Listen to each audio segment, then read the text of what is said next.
Hello everyone, good evening. তো তোমরা লেগে আবারও নিয়ে এলাম ছোট্ট একটা মিনি ব্লগ। তো আমরা সকালবেলায় ব্রাশ করতে এখানে রৌদ্রর মেজে আইসি আইসেরা দেখতেছি এখানে কুকুরের বাচ্চাটি খেলা করতেছে।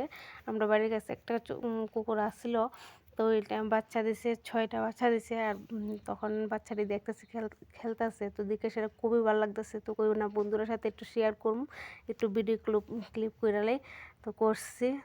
তারপরে দেয়া এটা আর কাজ টাজ তুলছি না ব্লগের মধ্যে। তো এটা কাজে যাইতে যাওয়ানোর সময় রাস্তায় একটু করছিলাম, এইটি আর কি। টাইম পাইছি না, একদম ব্লগ করণের খুব ঘোরাতারার মধ্যে আসছিলাম, তো এলিকা করতে পারছি না। তো তোমরা ব্লগটা দেখো, স্কিপ করো না, পুরোটা দেখে ভালো লাগলে সুন্দর করে একটা কমেন্ট করে যাইবা। তো তোমরা লাইক কমেন্ট শেয়ার দেখলে তো আমার উৎসাহ বাড়বো, আরও অনেক অনেক নতুন নতুন ব্লগ তোমরা সাথে শেয়ার করবো। আর এটা হচ্ছে মানে আমরা একটা প্রোগ্রাম হয়েছিল, অফিসের থেকে প্রোগ্রামে গেছিলাম। তো ঠিক আছে, আবার নেক্সট ব্লগে দেখা হবে। টাটা।